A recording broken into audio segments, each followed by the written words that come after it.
মকসিদুল ভাই তো আমাদের সঙ্গে আছে। মকসিদুল ভাই কেমন আছেন? ভালো আছি, আপনি ভালো আছেন ভাই? এই তো আমরা সবাই ভালো আছি।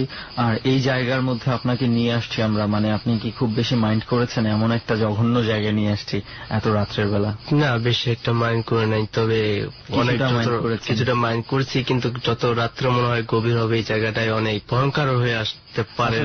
আমরা অনেক সময় আমাদের শ্রোতা যারা আছে আমরা ওই স্পটের বর্ণনাটা সবসময় বলি না, অনেকে মাঝে মাঝে প্রকৃত ঘটনা একটু জানলে ভয়ও পেয়ে যেতে পারে, সেই জন্য আমাদের সবসময় বলা হয় না। তবে হ্যাঁ, আমরা এতটুকু আপনাদেরকে নিশ্চয়তা দিই যে আমরা আসার আগে আমরা সবসময় চেষ্টা করি আমাদের এবং আমাদের সাথে যারা অতিথি থাকে তাদের যেন নিরাপত্তার বিষয়টা ম্যাক্সিমাম এবং ইদানিং আমরা স্পটের ডেসক্রিপশন দেওয়া আরো বেশি বন্ধ করার কারণ হচ্ছে যে কিছু পার্সন আমরা খোঁজ পেয়েছি যারা এরকম জায়গাগুলোতে যাওয়ার চেষ্টা করেছে এবং ভূত নয় মানুষের পাল্লায় পড়ে কিন্তু অনেক রকম বিপদে পড়তে পারে না। সেই জন্য এখন আমরা স্পেসিফিক করে আমরা বলছি না, কারণ আমরা কিছু ঘটনা এরকম পেয়েছি ওই নাম শোনার পর সেখানে যে বিভিন্ন মানুষ বিভিন্ন ধরনের কর্মকাণ্ড করার চেষ্টা করেছে। যাই হোক, আজকেও এই জায়গাটার নামও বলছি না। মকসুদ ভাই, আপনার ঘটনাটা শুনি। প্রথম আমার সাথে ঘটনা ঘটে আমার 15 থেকে 16 বছর যখন বয়স, তখন আমি আমার এক ওস্তাদের সাথে থাকি। কি ধরনের ওস্তাদ? এই যে প্যারানরমাল ব্যাপারে যেগুলা যে ঘটে মানুষের সাথে, এগুলো নিয়ে অনেক কবিরাজি বিষয়ে ঘাটাঘাটি করতো উনি। না, এটা ওনার মানে ধর্মের প্রতি এত সুন্দর একটা নজর দেখে আমরা অলরেডি বুঝতে পেরেছি। জি, উনি এইসব বিষয় নিয়ে অনেক এই জিনিসগুলো জানার জন্য আপনি তাকে ওস্তাদ বলে মানেন? জি জি জি, ওনার কাছ থেকে এই ধরনের বিষয়গুলো আমি শিখার জন্য তাকে আমি ওস্তাদ মানি। আচ্ছা আচ্ছা, আপনি যেখানে কথা বলছেন এটা কোথায়? এটা আমাদের গ্রামের বাড়িতে, গাইবান্ধা। গাইবান্ধা থেকে আমরা কিছুদিন আগে আসলাম সেখান থেকে। জি জি। গাইবান্ধার কোথায় আপনার বাড়ি? গাইবান্ধা সদরে। গাইবান্ধা সদর থেকে 6-7 কিলোমিটার দূরে আমার ভিতরে। ওকে, তারপর কি হলো? তারপর ওই যে ওস্তাদের সাথে অনেকদিন ছিলাম, ওনার কাছে থেকে অনেক ছোটখাটো অনেক কিছু আমি শিখেছি। শেখার পরে ওনার কাছে একটা বড় ধরনের একটা জিনিস আমি শিখতে চাইলাম। ঠিক আছে, উনি আমাকে বলল, আচ্ছা তোকে এটা শিখাবো, কিন্তু তোর কাজও করবি এবং তুই শিখেও যাবি। তখন আমি ওনাকে বললাম যে কি কাজটা করতে হবে, এখন কোনটা শিখাবেন আপনি? আচ্ছা মুকসিদুল ভাই, আমার তো একটু জানতে ইচ্ছা করছে যে আপনি আসলে কি শিখতে চেয়েছিলেন আপনার ওই ওস্তাদের কাছে? আমার ওস্তাদের কাছে আমি কিছু বাজে কিছু বিষয় আমি তার কাছে জানতে চাইছিলাম, শিখতে চাইছিলাম। কেন আমার কিছু খারাপ উদ্দেশ্য ছিল। একটা মানুষকে কিভাবে বশ করে রাখা যায় নিজের কাছে, নিজের আয়ত্তে নিয়ে আসতে হয়। বুঝতে পেরেছি, সুফি কালামের একটা অংশ, অনেক ধরনের নাম আছে। ওই স্পেসিফিকেশনে না যেয়ে আপনি বলেন তার কাছে আমি ওইটা শিখতে চাই। তখন আমাকে সে বলে, আচ্ছা তুমি যদি শেখো তাহলে আমাকে একটা কাজ করে দিতে হবে। কি কাজ? কয় তোমাকে শ্মশানে যাইতে হইব। আমি বললাম কোন টাইমে যাইতে হইব? কয় মাগরিবের আজান যখন দিব এই টাইমে তুমি তখন বাড়ি থেকে রওনা দিবি। তখন আমাকে বলে যে শ্মশান থেকে মাটি আনতে হবে। আমি বললাম যে কোন টাইমে? তখন সে বললো যে তোমাকে মাগরিব আজানের পরেই যেতে হবে। আমি ঠিক ওইভাবেই মনে করেন যে ওনার কথা মতো, কিন্তু ইতিমধ্যে উনি আমাকে শরীরটা অনেক বন্ধ করে দেয়। ঠিক আছে, যে বন্ধ করে রাখে যে শরীর, উনি আমাকে শরীরটা বন্ধ করে দেয়, একটা তাবিজ দেয় আমার কাছে। আমি তাবিজটা নিয়ে সেটা শ্মশানের কাছে যাই। মানে ভয়। শ্মশানের কাছে গিয়া মাটিটা নিয়ে আর একটা লাকড়ি নেই। উনি লাকড়ির কথা বলছিল যে লাকড়িটা আনতে হবে। ওই লাকড়িটা পোড়া লাকড়ি, যে অর্ধেকটা পুরো, অর্ধেকটা আর কি মনে করেন যে কাঁচা নিভে গেছে, মানে চিতায় ব্যবহার করা হয় লাকড়ি। এই ধরনের কোন লাকড়ি একটা ওখানে আছে, কিন্তু অনেক কয়টা আছে, আমি একটা নিছি।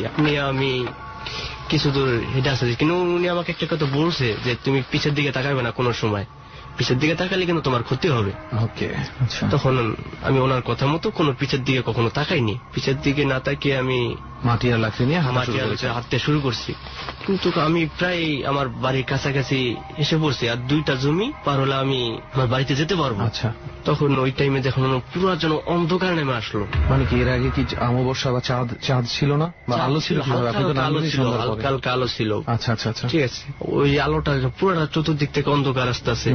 তখন আমার কিছু একটা ছোট মানুষ তো তখন আমি, তখন আমার কিছু একটা ভয়ঙ্কর একটা কিছু শব্দ হইতেছে চতুর্দিক থেকে। আবার দেখি আমার মাথার উপরে কতটি চিল যেন উঠতেছে, যেন আমাকে ধরবো, এরকম ধরনের কিছু। তখন আমি ভয় পেয়ে মাটিটা ফেলে দিই, লাঠিটা ফেলে দিই। আচ্ছা, সঙ্গে সঙ্গে দেখি যে একদম ফর্সা হয়ে গেল, মানে যা ছিল তাই স্বাভাবিক সম্ভব না, রাতের বেলা স্বাভাবিক হয়ে গেছে, আগে যে এরকম ছিল এরকমই হয়ে গেল। তখন আমি আস্তে করে বাসায় আসলাম। পরের দিন আবার ওস্তাদের কাছে গেলাম যে মাটি আনতে পারি নাই। উনি আমাকে বললো যে তুই মাটি আনতে পারছ না, তাহলে কাজ শিখবি কিভাবে? তারপর আমি ওস্তাদকে বললাম যে আমাকে পারতেই হবে, তাহলে তুই যে মঙ্গলবারে তোকে আবার যেতে হবে ওই মাটি আনতে। তখন আমি ওইভাবেই মঙ্গলবারে আবার চলে গেলাম মাটি আর ওই লাকড়ি আনতে। মাটিটা নিছি, নিয়ে ওই লাকড়িটা নিছি, শ্মশান থেকে মাটিটা লইয়া আসতেছি। ফিরা এই সেম জায়গায় এসে যেন অন্ধকার পুরো নেমে আসলো, আর ভয়ঙ্কর কিছু শব্দ আসতেছে। তখন আমি এটা দেখে মনে করেন যে অনেকটা ভয় পাইলাম, যে আমার মনে মনে একটা ধারণা যে আমাকে শিখতে হইব, না পারলে তো আমি শিখতে পারবো না। ভিতরে অনেক আমার ভয় কাজ করতেছে, অনেক ভয় কাজ করতেছে। এরপরও আমি সাহস করতেছি মনে। কিছু দূর আগে আসছি, আবার আইসা দেখি যে জমির আইল থাকে, ওই আইলের মাঝে দুইটা সাপ পেঁচাইয়া আইলের মাঝে এক লগে দুইটা বয়ে রয়েছে টানা দইরা। হ্যাঁ, সাপ দুটো আমার দিকে তাকিয়ে রয়েছে। তখন আমি ওটা দেখে ওস্তাদকে ওয়াদা দিছি যে আমাকে এটা করতেই হবে। তখন আমি জমির মাছ দিয়া পিছে না তাকাইয়া জমির মাঝে দিয়ে আবার হাঁটা ধরছি। আচ্ছা, আইল থেকে নেমে জমি দিয়ে হাঁটা শুরু করছি। আবার যখন সামনে গেছি, সামনে যা দেখি যে কতটি ছোট ছোট লোক, ছোট যে 3-4 হাত লম্বা হবে এরকম ছোট ছোট কতটি লোক চতুর্দিক থেকে যেন আমার ঘিরে ধরতেছে। আমি বলে বোঝাতে পারতাছি না যে এত বড় বড় চোখ, মানুষের এত বড় বড় চোখ হতে পারে না। ভয় পাইলো আমার, কিন্তু আমার ওয়াদার দিকে আমি তখন ওই যে চতুর্দিক থেকে এরা আসতেছে, আর মাথায় তো ওই যে চিল আর হচ্ছে যে শগুন যে আছে, এরা তো মনে করেন যে আমার মাথার উপর দিয়ে শুধু উঠতেছে, মাথার উপর দিয়ে উঠতেছে যেন আমাকে খেয়ে ফেলবো। তারপরও আমি তো সূরা কালাম পড়তে আসি, আর আমি সামনের দিকে গিয়েছি। বাড়ি পর্যন্ত গেছি, যে বাড়িতে যে মাটিটা রাখছি, রেখা গোসল করছি, গোসল করে খাওয়া দাওয়া করে আমার রুমে আমি ঘুমাইছি। আচ্ছা, আমার রুমে ঘুমাইছে। আমাদের রাত্রে আমার আর ঘুম আসে না। আমার রুমের চতুর্দিক থেকে রাত্রে শুধু খালি বাইরেইতেছে, যেন লাঠি দিয়ে বাইরে যেরকম শব্দ হয় না, এরকম শব্দ হইতেছে ঘরের মধ্যে। হ্যাঁ, আমার ঘরের শব্দ পাইছে না, আমার বাসার আর কেউ শব্দ পায় নাই, শুধু আমি শুনতাছি। আর আমার দরজার সামনে আইসা লক করতেছে যে তুই বের হয়ে আয়, তুই বের হয়ে আয়। তখন আমি ওদের সাথে কথা বলি, এই আমি তো এখন বাইরে হবো না। ওরা কয় না, তুই বাইরে আয়। আর যেন চতুর্দিক থেকে খালি শুধু কান্নার আওয়াজ আসতেছে যে তুই আমাকে ছেড়ে দে এবং তুই আমার মাটিতে আর লাকড়িতে। এরকম 3-4 দিন হয়। তখন যে আমি আর সহ্য করতে পারতাছি না, ওদের জ্বালা আমি আর ঘুমাইতে পারতাছি না। সহ্য না করতে পেরে আমি মাটিটা যে লাকড়িটা লয়ে আমার ওস্তাদের কাছে চলে যাই, যে ওস্তাদের কাছে দিয়ে আসি। সেই রাত্রেও দেখি যে না, আবার আসছে। ওই চিৎকার চেঁচামেচি বন্ধ হয়, ওই চিৎকার চেঁচামেচি আর বন্ধ হচ্ছে না। কারণ চতুর্দিক থেকে খালি যে লাঠি দরজা লক করে যে তুই বের হয়ে আয়। ওস্তাদের কাছে আমি এই জিনিসগুলো আবার শেয়ার করছি যে এরকম কিন্তু আমার সাথে হয়েছে। কইছে যে তুই রুমের থেকে বের হবি না। আচ্ছা, তখন আমি তার কথা মতো রুম থেকে আর বেরোতাম না। তুই রুমের থেকে ওর সাথে কথা বলবি, ওরা তো রুমে ঢুকতে পারবো না। তখন আমি ওদের সাথে ওখান থেকে কথা বলতাম যে আমার কাছে আর নাই তো, আমি তো সব দিয়ে আইছি। কোথায় দিয়ে আইছো? যে আমার ওস্তাদের কাছে দিয়ে আইছি, তুমি আমার ওস্তাদের কাছে যাও। তখন ওরা চিৎকার চেঁচামেচি বন্ধ করে একটা আওয়াজ আসলো, তোর ওস্তাদকে আমি ছাড়বো না, যা কিছু করেছে তোর ওস্তাদে এটা করাইছে। তার নামটা ধরে বলছে, কিন্তু আমি তার নামটা বলবো না। তার নামটা ধরে একটা আওয়াজটা আসছে যে অমুককে আমি ছাড়বো না। কিছুদিন এভাবেই ছিল, 2-1 দিন আর মাঝে মাঝে টুকিটাকি ওইরকম হইতো মাঝে মাঝে। তারপর থেকে কিছুদিন যাওয়ার পর আমার থেকে আর এরকম ঘটনা ঘটতো না, কিন্তু আমার ওস্তাদের ক্ষতি হয়েছিল। কিরকম? আমার ওস্তাদ তার মেয়ের বাড়িতে গেছিল। তার মেয়ের বাড়ি থেকে আসার সময় এক শ্মশানের পাশ দিয়া আসতেছিল সে রাত্রে। তখন 1-2টা বাজে। তখন সেই ওই শ্মশানে তাকে ধরে একটা আছাড় মারা হয়েছিল। সে আছাড়ে তার মাজার হাতটা ভেঙে গেছিল। কিছুদিন অসুস্থ থাকার পর অনেক চেষ্টা করছে, অনেক কিছু করছে। সে নিজে অনেক চেষ্টা করছে, আরো অনেকজন দিয়ে চেষ্টা করাইছে, কিন্তু সবাই বলছে যে না, এটা সে আর বাঁচবে না। তাকে যে জিনিসটা আসর করছে সে বাঁচবে না। সে এরকম 2-3 মাস ছিল। 2-3 মাস থাকার পর সে মারা গেছে। এই ঘটনার 2-3 মাস পরে সে মারা যায়? হ্যাঁ, ঘটনার 2-3 মাস পর। যেটা শেখানোর কথা ছিল এটা আমি আর শিখতে পারিনি, মানে অনেক বড় ইয়েটা মানে ওই কবিরাজির সঙ্গেই হয়েছে, মানে আলটিমেট যেই ঘটনাটা। কিন্তু আমার মনে হয় মানে আপনি সেক্ষেত্রে সৌভাগ্যবান, আপনার সঙ্গেও কিছু একটা খুবই ভয়ানক কিছু ঘটতে পারত, কারণ জিনিসটা আনার দায়িত্ব ছিল আপনার। কিন্তু আমি যে মারি টানছি এই জিনিসটা শিখেছি, কিন্তু আমার যে একটা খারাপ যে একটা উদ্দেশ্য ছিল, ওই উদ্দেশ্যের বিষয়ে যে কাজগুলো ছিল ওইগুলো আমি শিখতে পারিনি। আই থিঙ্ক এটা আপনার জন্য ভালোই হয়েছে। তারপরে কি আর কোন ধরনের অভিজ্ঞতা হয়েছে? হ্যাঁ, এই ধরনের আরো অনেক একটা ঘটনা আছে যে আমি ওই টাইমে যে ঘটনার কিছুদিন পরে আমার আঙ্কেল সে করতো, যে নাটক করতো বাজারে বিভিন্ন ওই যে গ্রামে পাড়ার মধ্যে যে হয়ে থাকে, যে আমি ওনার সাথে সাথে থাকতাম। কিন্তু আমার আপন আঙ্কেল না, আমার এই গ্রামের, বুঝতে পারছি। তখন ওনাকে বলতাম যে না আমি এটি শিখবো, যে অভিনয় করে অভিনয় করতেছে। তখন বলছো আচ্ছা তুমি আমার সাথে থাকো, সাথে থাকলে আস্তে আস্তে শিখবা। তখন আমি ওনার সাথে সাথে থাকি। একদিন রাত্রে অনুষ্ঠান করার পর আমি বাসায় ফিরছিলাম, কিন্তু আমার এই আঙ্কেলের বাড়িটা আগে আর আমার বাড়িটা হচ্ছে পিছে, আরো একটু সামনে, ওনার বাড়িটার আরো সামনে, যে আরো 20 মিনিট লাগবে এটা দেখতে। ওনার বাসা থেকে আপনার বাসায়? জি। আপনার বাসায় আরো বেশি দূরে? আচ্ছা, তারপরে ওই যে উনি বাসায় গেছে, উনি আমাকে বললো যে তুমি যেতে পারবা? আমি বললাম হ্যাঁ আমি যেতে পারবো। তখন আমি ওই পথ দিয়ে যাচ্ছি, কিন্তু ওই পথ দিয়ে একটা বট গাছ আছে, ওখান দিয়ে মনে করেন যে মানুষ সবসময় যাতায়াত করে না। তখন একটা লোক দেখতে পারলাম আমি, একটা লোক বলতেছে। তখন কয়টা বাজে? এখন রাত্রে 1টা অথবা 2টা বাজে।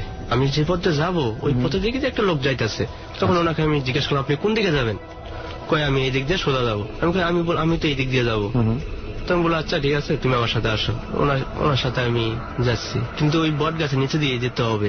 কিন্তু হঠাৎ করে আমি একটু যখন সামনে গেছি, উনি হাঁটতেছে আমার সামনে, কিন্তু আমি কোনো কিছু খেয়াল করি না। আমি যখন একটু সামনে গেছি, আমি সামনে গিয়ে পিছিয়ে তাকাই দেখি উনি আর পিছনে। আচ্ছা, আপনি হাঁটাহাঁটি করতে করতে একসময় তার পিছনে ছিলেন? হ্যাঁ, হাঁটতে হাঁটতে একসময় কোনো একভাবে আপনার স্পিড বেড়ে আপনি তাকে পার করে সামনে গেছি। তখন পিছনে তাকায় দেখেন উনি আর নাই। That is amazing. তারপর তখন ওই বট গাছের কাছাকাছি আমি আসছি, ওই জায়গায় এসে উনি নাই। তখন আমার অনেক ভয় কাজ করতেছিল। আস্তে আস্তে আমি হাঁটতাছি, যে আমাকে তো ভয় পেলো, তো আমাকে এখান থেকে যেতে হবে। আল্লাহকে ডাকতাছি, দোয়া পড়তাছি আর যাচ্ছি। কিন্তু যখনই ওই যে বট গাছের নিচে গেছি, ওই বট গাছের নিচে আবার ওখানে একটা মাদ্রাসা আছে। আচ্ছা, শুধু একটাই ঘর ওখানে, যা সকালবেলা মুক্তব পড়ানো হয় সকালবেলা ওখানে। আচ্ছা আচ্ছা, একটু হাঁটতাছি, ওখানে একটা কিরকম যেন একটা ঘ্রাণ বেরোলো, সুন্দর একটা ঘ্রাণ বেরোলো। আচ্ছা, ওই ঘ্রাণটা শুনে আমি আমি ঠান্ডা হয়ে গেলাম। এরকম লাগতেছে আমার কাছে, যে আমার যে একটা শরীরে যে একটা যে বোঝা ছিল একদম শরীরে হালকা হয়ে গেল আমার। ওই জায়গায় ঘ্রাণটা শোনার পর এদিক ওদিক তাকাই দেখলাম কিছু নাই। হঠাৎ করে সামনে দেখি এক মুরব্বী লোক পাঞ্জাবি পরা সে আমার সামনে হাঁটতাছে। আমি ওনার সামনে ওনার পিছিয়ে হাঁটতাছি, কিন্তু আমি যত ওনার সাথে যাবো আমি, মানে আপনি ওনার পাশে পৌঁছাতে পারছেন না? পাশে পৌঁছাতে পারতাছি না, কিন্তু যতটুকু ততটুকুই দূরত্ব থাকতেছে। কিন্তু আমি যে স্পিড বাড়াইতেছি, তারপর ওনার কাছে যেতে পারতাছি না। কিন্তু ঠিক ওই সময় পর্যন্ত, আমার বাড়ি পৌঁছা পর্যন্ত উনি আমাকে আমার সামনাসামনি গেছে, যে ওখানে যে একটা আওয়াজ হলো, তুই তো আজকে অনেক একটা বিপদের মুখে পড়েছিলি, তোকে রক্ষা করে তোকে নিয়ে আসলাম। আচ্ছা, তুই এখন সুন্দর বাসায় যা। বিপদের মধ্যে কি বা কোনো কিছু আপনি আর জানতে পারেননি? এই জিনিসটা কিছু বুঝতে পারি নাই আমি। তো আচ্ছা মুকসুদ ভাই, আপনি তো একটা মানে বিপদে, মানে অনেক বড় একটা বিপদে পড়তে গিয়েও বেঁচে গেছি। আর কোন ধরনের কি কোনো কিছু আপনি এই ধরনের ঘটনা ঘটেছে নাকি? হ্যাঁ, আমার সাথে এরকম ধরনের আরো দুটো ঘটনা ঘটছে। যেমন আমি গ্রাম থেকে ঢাকায় আসি, আমি তখন রড মিস্ত্রি কাজ করতাম। রড মিস্ত্রি? হ্যাঁ, বিল্ডিং কনস্ট্রাকশনের কাজ। আমার নাইট পড়ে গেছে। যে আমাকে কোথায়, এটা কোন জায়গার ঘটনা? ঢাকায়? আমি কাজ করতেছিলাম মিরপুর। কত নাম্বার? 1 নাম্বার। আমি মসজিদে 1 নম্বরে মসজিদে আমি কাজ করতেছি। হঠাৎ করে আমার নাইট পড়ে গেছে। জরুরি কাজ করে তাড়াতাড়ি করতে হবে, এরকম একটা চাপ পড়ে গেছে। প্রতিদিনই নাইট করতেছি, কিন্তু হঠাৎ একদিন প্রতিদিন 12টা পর্যন্ত করতাম, কিন্তু একদিন চাপের কারণে 2টা পর্যন্ত করতে হবে। সে আমি 2টা পর্যন্ত কাজ করি। 2টা পর্যন্ত কাজ করার পর আমি বাসার দিকে রওনা দিই। ওখান থেকে আমার বাসা 2 কিলোমিটার হবে। তখন আমি ওখান থেকে 1 নম্বর মাজারের সামনে আসি। তখন আমি ওখানে চিন্তা করলাম যে এখন তো আর রিক্সা পাবো না এখানে, 1 নম্বর শালি মাজারের সামনে দেখতে হবে। তখন আমি 1 নম্বর শালি মাজারের কাছে আসি। আইসার দিকে ওখানে কোনো রিক্সা পাই না, যদিও পাই সে ওইদিকে যেতে চায় না। তখন আমি আস্তে আস্তে হাঁটা দিলাম। ওই জায়গায় একটা খটকা লাগলো আমার। আমি ওই পাশে 2টা পথ আছে, একটা সংক্ষেপ আর একটা দ্রুত। একটা সংক্ষেপ আর একটা দূরে, আর একটা ঘুরে যেতে হয়। ওখানে আমার যে খটকা লাগলো যে সংক্ষেপ যে পথটা আছে, ওই পথটা যে আমার সাথে এক সময় কোন একটা আমি ওখানে কোনো কিছু একটা দেখতে পাই। আমি এই কারণে ওই দিক দিয়ে যাবো না, আমি যে দূরে যে পথটা ওই দিক দিয়ে যাবো। কিন্তু ওখানে যে আবার 2টা রাস্তা আছে। ওই 2 রাস্তার মাথায় যখন যাই, ওখানে যে আবার একটা খটকা লাগে। এই রাস্তা দিয়ে ঢুকবো, এই রাস্তা দিয়ে ঢুকলে তো ওখানে কিছু কুকুর থাকে। কুকুর মনে করেন যে রাত্রেবেলা মানুষ দেখলে কেউ শুরু করে দেয়, যদি আবার পিছিয়ে পিছিয়ে দৌড়ায়। আমি এটা মনে করে ওদিক দিয়ে না যাই, যে পিছনে দিয়ে দিক যে গলিটা আছে চিপা গলিটা, ওই চিপা গলি দিয়ে যাচ্ছে। চিপা গলি দিয়ে যাইয়ে কোন এলাকার গলিটা একটু বলতে পারেন? মিরপুর 2, কিন্তু নামটা হয়তো বলবো না আমি এখন। চিপাগুলিতে কিছু দূর সামনে গেছি, কিন্তু কিছু দূর সামনে যে একটা ডাস্টবিন আছে, আমি ওই ডাস্টবিনের পাশে দিয়ে হাঁটতাছি রাত্র তো তখন 2টার উপরে। কিছুক্ষণ পরে আমি ওখানে একটা ওই যে ডাস্টবিনের সামনে যখন গেছি, মাঝামাঝি গেছি, যে ডাস্টবিনের উপরে একটা বাচ্চা পুরো কাঁদতাছে। কান্নার আওয়াজটি এত সুন্দর, স্বাভাবিক যেমন বাচ্চাদের কান্না হয় ওরকম কান্না। কি অবস্থায় ছিল বাচ্চাটা? শুধু পরনে একটা কাপড় ছিল। বাচ্চাটার বয়স 6-7 মাস বয়স হবে, এরকম বয়সে। কিন্তু বাচ্চাটা দেখে অনেক মায়া লাগলো, যে বাচ্চাটা এত সুন্দর একটা বাচ্চা এখানে পুরো কাঁদতাছে। তখন আমি ওখানে খালি চিন্তা করলাম, এত সুন্দর একটা বাচ্চা এখানে থাকবো কেউ এত রাত্রে এখানে কি করে, না কেউ ফালাই দিল বাচ্চাটারে। তখন আমি চিন্তা ভাবনা করে যে কান্নার আওয়াজটা যেন আমার জন্য পাগল করে দিছে। তখন আমি অনেক চিন্তা ভাবনা করে বাচ্চাটারে আমি কোলে উঠাইলই। কোলে নিয়ে আমি আমার মতো হাঁটতাছি, কোলে নিয়ে হাঁটতাছি। এখন কিছু দূর সামনে গেছি, আমি বাচ্চাটার দিকে তাকাইছি। আমি বাচ্চাটার মুখের দিকে যখন তাকাইছি, যেন চোখগুলো বড় বড় করে আমার দিকে তাকাই রয়েছে, আর দাড়ি আর মোচ যেন কোমরে ঝুলতাছে, মাথার চুল যেন এই যে মাজায় ঝুলতাছে। এত বড় চুল, এত বড় মোজ দেখে, দাড়ি দেখে আমি একটা চিৎকার দিই, আল্লাহ তুমি আমাকে বাঁচাও। মুখের যে দাড়ি আর মোজ আর চুল, বয়স্ক 70-80 বছর মুরব্বীদের যেরকম থাকে ওই রকমই, কিন্তু শরীরটা বাচ্চাদের, মুখটা হচ্ছে শুধু খালি মুরব্বীদের। আচ্ছা, মাথায় কোনো কাজ করতেছে না যে আমি কি করবো এখানে। বাচ্চাটা আমি ফেলে দিয়ে দৌড় দিই, কিন্তু দৌড় দেওয়ার সাথে যখন আমি একটু দৌড় দিছি, কিন্তু আমার পিছিয়ে হয়েছে যে রাত্রে যে সিকিউরিটি গার্ড থাকে, পিছিয়ে পিছিয়ে দৌড় শুরু করছে। আচ্ছা, যে বলছে তুমি থামো, কি করছো তুমি থামো, সন্দেহ করছে, ডাকতেছে, কিন্তু আমি আর শুনতাছি না। যখন আপনার কোলে বাচ্চাটা ছিল তখন আশেপাশে কোনো সিকিউরিটি গার্ড বা কোনো আশেপাশে কোনো সিকিউরিটি গার্ড পাইনি, কিন্তু যখনই বাচ্চাটা ফেলে দিছি আমি, তখন একটা আওয়াজ হয়েছে, তুই বেঁচে গেলি আমার হাত থেকে। এই শব্দটাই শুনে মনে করেন যে আমি অনেক আতঙ্ক হয়ে গেছি। তারপর আমি রাত্রে খালি ঘুমাইলে শুধু খালি ওই চেহারাটাই আমার সামনে ভাসত। আমি শুইলেই যেন আমার কোলের দিকে তাকাইলে যেন শুধু বাচ্চাটার চেহারা দেখতে পাই আমি। তারপর এরকম কিছুদিন চলছিল, পরবর্তী আর এই জিনিসটা দেখি নাই। আচ্ছা, আপনি একটা কথা বলছিলেন যে আপনি ওই যে ওখান থেকে আসার সময় একটা শর্টকাট রাস্তা আছে, সেই রাস্তাটা দিয়ে আপনি আসেন নাই, কারণ কোন এক সময় আপনি এই রাস্তাটাতে ভয় পেয়েছিলেন। এই রাস্তাটাতে আসলে কি হয়েছিল? এই ঘটনার অনেক আগে তো, আমি যে টাইমে এই বাচ্চার ঘটনা ঘটার অনেক আগে ঘটেছে। আগে দিনে চালাইতাম না, এটা আমি রিক্সা চালাইতাম 1 নম্বর থেকে। আমি ওদিক দিয়ে আসতেছি, এখন ওই সংক্ষেপ যে রাস্তাটা, ওই রাস্তাটা দিয়ে আমি আমার বাড়ির দিকে, তখন রাত্র 2টা অথবা 2:30 বাজে, তখন আমি ওই যে সংক্ষেপ যে পথটা, ওই পথ দিয়ে আসতেছি, ওই রাস্তা দিয়ে আসতেছি। কোথায়? 1 নম্বরের পরে যে কমার্স কলেজ আছে, কমার্স কলেজের সামনে যে ওই জায়গায় আসছি, যে 2টা লোক দেখতে পেলাম, যে রাস্তার মাঝে 2টা লোক, গলা কাটা 2টা লোক ওখানে শুয়ে রয়েছে, শুধু যেন আমার রিক্সার দিকে ফলো করে। গলা কাটা মিন্স কি তাদের মাথা নেই নাকি গলা কাটা? গলাটা কাটা, একদম পুরোটা ভাগ করা। আমি দেখে তো ওইটা কিছু মনে করি না যে হয়তো কোনো অ্যাক্সিডেন্ট হতে পারে। রিক্সাটা জোরে টান দিয়ে আসি আমি, যে আমার এখানে আর দাঁড়ানো যাবে না, হয়তো কোনো অ্যাক্সিডেন্ট হতে পারে এখানে। আমি এখানে যদি খাড়াই তাহলে তো দোষারোপ করা হতে পারে। ওখানে দাঁড়াইছি না, সোজা বাসা চলে এসেছি। পরের দিন আমি উঠে যাচাই করার জন্য সকালবেলা ওখানে গেলাম, যে এরকম ধরনের কোনো ঘটনা ওখানে ঘটছিল। এটা কি দেখলাম আমি, এক মুরব্বীর চার দোকান ছিল ওখানে, চার দোকানে মুরব্বীকে জিজ্ঞাসা করি এখানে কালকে কি কোনো ঘটনা ঘটছিল। যে আমি যাই দেখলাম যে ওখানে কোনো কিছু, কোনো প্রমাণও নেই, কোনো চিহ্ন নাই, কোনো চিহ্ন নাই ভয়ঙ্কর ঘটনার। তখন আমি কাকার জিজ্ঞাসা করলাম যে কাকা কালকে আমি এই জায়গায় এরকম কিছু দেখছি। তখন উনি আমাকে বলল তুমি কি এখানে দাঁড়াইছিলা? আমি বললাম না। উনি কয় এই দুটো অনেকদিন ধরে আছে এখানে, তুমি দাঁড়াও নাই বাবা, ভালো করছো। ও তার মানে হচ্ছে এই ঘটনা এই রাস্তায় অনেকেই দেখতে পায়। অনেক কয় তো তুমি দেখেছো আজকা, তোমার আগে অনেকেই আরো দেখছে এরকম, তোমার আগে অনেকেই দেখছে, কিন্তু তুমি দাঁড়াও নাই, তোমার জন্য ভালো হয়েছে। তুমি যদি দাঁড়াইতা হয়তো তোমারও ওই অবস্থা করতো। তো মকসুদ ভাই মোটামুটি এই হচ্ছে আপনার ঘটনাগুলো, আপনার লাইফে যে ধরনের অবাস্তব কিংবা অলৌকিক বা ইলজিক্যাল যাই বলি এগুলো যে ঘটেছে।